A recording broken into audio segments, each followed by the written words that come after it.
literally for as long as we live, I feel like now I can confidently say attention will never be this cheap ever, ever, ever again for the rest of the remainder of our existence as human beings. This is the cheapest attention has ever been, you know.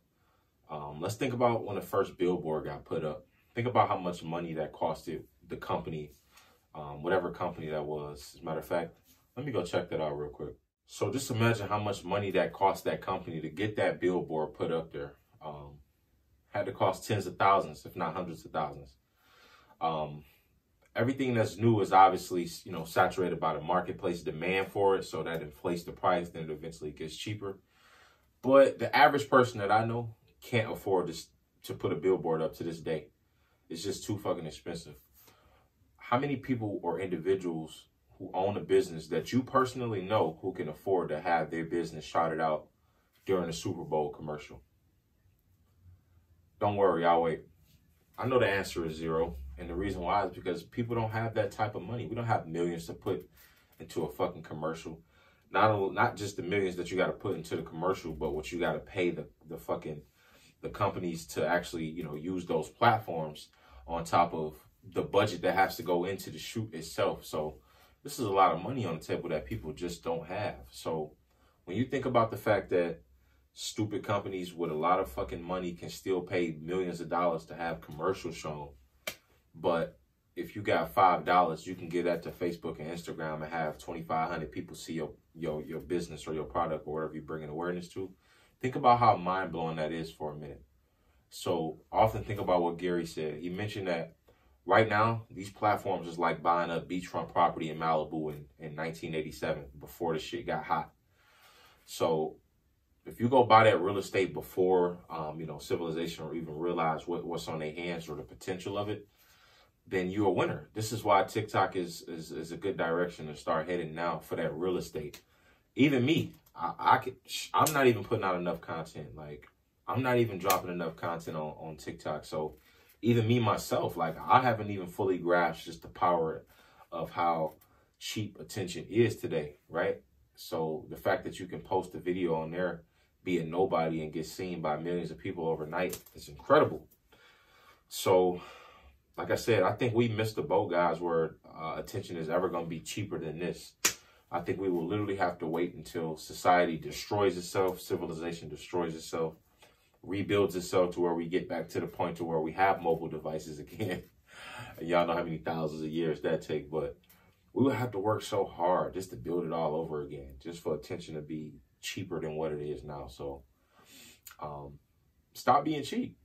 It's already cheap enough. Like, you got $5, you got $10. You can give that to Facebook and Instagram to experiment, to see where your audience is, to see who the people that want to hear you actually reside. You know, what do these people do? Like, what are they interested in? How old are they? What are their ethnicities and genders? These types of details are important so you know who you're communicating with, and you can kind of like fine tune that message for that specific person. So that's the beauty of the attention being as cheap as it is, because you can just kind of throw dollars in there just to kind of just experiment and just kind of see who bites.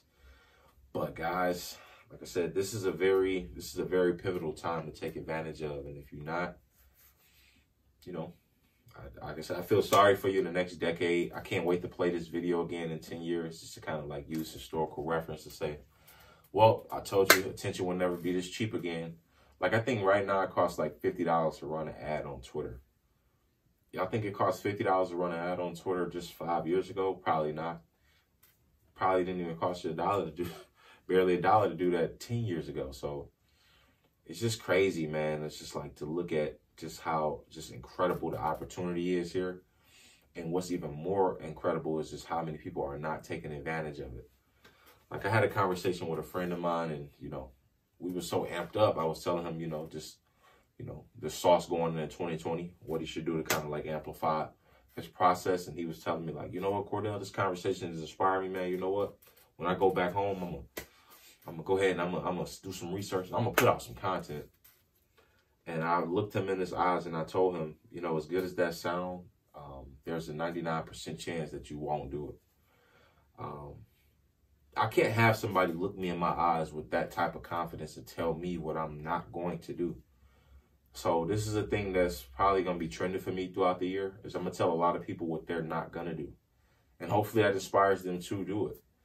I'm still waiting to see if he puts out anything or drops anything. If he does, power to him. If not, you know, wish him the best. But you got to take advantage of this opportunity here today. Like, it's not always going to be here. You don't have all the time in the world. Attention is always shifting. Right now it's on these mobile devices. And if we're not taking advantage of that cheap-ass attention, then when will we take advantage of it? When will it ever be the right time? But that's it for this one, y'all. I'll catch y'all on the next one.